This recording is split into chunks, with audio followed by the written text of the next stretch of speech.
নমস্কার বন্ধু বান্ধবীরা, তোমরা সবাই কেমন আছো? আমি তো ভালো আছি। আমার নাম হলো একাদশী রায়। কেউ আমাকে চিনবে না, কারণ আমি ইউটিউবে নতুন। তাই তোমাদের সঙ্গে চেনা পরিচয় হওয়ার জন্য আমি ইউটিউবটা খুলেছি। সবাই আমার পাশে থাকবা, আমিও তোমাদের সঙ্গে থাকবো, তোমাদের পাশে থাকবো। যে আমাকে সাপোর্ট করবে, আমি সবার পাশে থাকবো। দেখো, আমি মর্নিংয়ে যা করি আজকে সেটা তোমাদের সঙ্গে শেয়ার করব। কেননা সবাই বলে আমি নাকি কোনো কাজকর্ম করি না, খালি ভিডিও বানাই। হ্যাঁ, একটা বউ হিসাবে যা কর্তব্য, যা কাজ করতে হয় শ্বশুরবাড়িতে, সেটা তো করতেই হবে। কেউ তো বসে বসে খেতে দেবে না, তাই না? হ্যাঁ, দেখো আমি মর্নিংয়ে যা করি, ডিউটি যাওয়ার আগে যা কাজ থাকে সেটা তোমাদের সঙ্গে আজকে আমি শেয়ার করব। চলো দেখা যাক আমি কী করি, সবাই আমার পাশে থাকবো। আমি কিচেনের খিড়কিটা খুলে দিলাম। দেখো ভিউটা কত সুন্দর গাইস। যা হালকা হালকা হাওয়া আসতেছে, খুব ভালো লাগতেছে।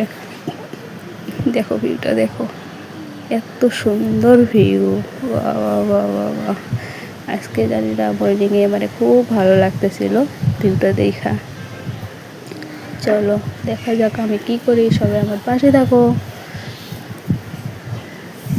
তো অন্ধকার, কারণ এত মর্নিংয়ে আমি ঘরে লাইটটা জ্বালিয়ে দেবো না, আমার হাজব্যান্ড ঘুমাচ্ছে, না হলে ও ডিস্টার্ব হয়ে যাবে ঘুমটা।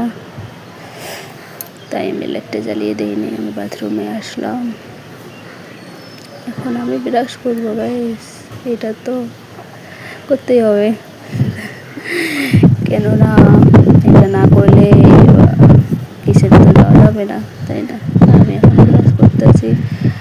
আর আমার বাথরুমের লাইটটা হয়েছে খারাপ, আনারও সময় হচ্ছিল না, আমি তো টাইমে পাচ্ছিলাম না, তো আমার হাজব্যান্ডেরও টাইম হয় না মার্কেটে যাওয়ার, যে লাইটটা নিয়ে আসবে। বাথরুমে গেলে মাথা ঘোরায়, লাইটটা দেখলেই যা ডিস্টার্ব হয়েছে, কী যেন হয়েছে, খালি আপ ডাউন করে থাকে। তা আমি ব্রাশটা করে নিলাম, এখন মুখটা মুছতেছি। এখন টাইম বাজে 7:30। আমি এত সকালে উঠে গেছি গাইস। দেখো এত সকালেই কি বলবো, উঠতে হয়, তাও টাইম হয় না। 9টায় ডিউটি, আর আগে সব কাজ সারতে হয়। যদি ঘরের কাজ সারে না যাই তাহলে তো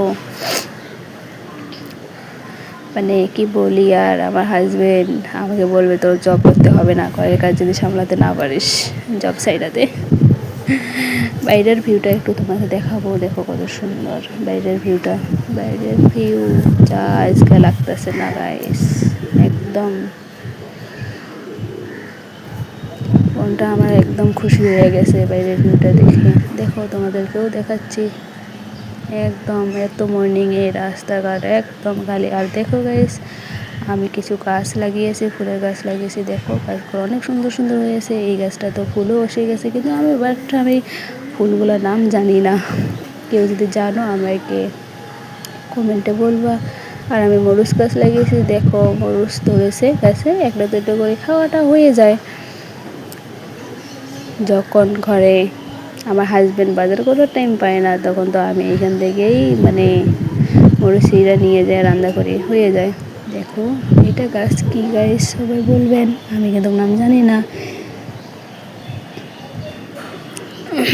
কিচেনে আসলাম এখন আমি। রাত্রেবেলায় বাসন মাজে থই, কিন্তু প্রেশারটা মাজি নেই, কারণ টাইম হয়নি। রাত্রেবেলা অনেক রাতে হয়েছিল, তাই ভেজে রাখছিলাম। এখন চাউল ধুচ্ছি, কেননা রান্না বসাবো। ডিউটি যাওয়ার আগে তো রান্না করতে হবে। তারপর আমি রান্নাটা বসালাম, এখন সবজি কাটতেছি। একটু পর গাইস, এই যে আবার রান্না কমপ্লিট। একটা চুলাতে সবজি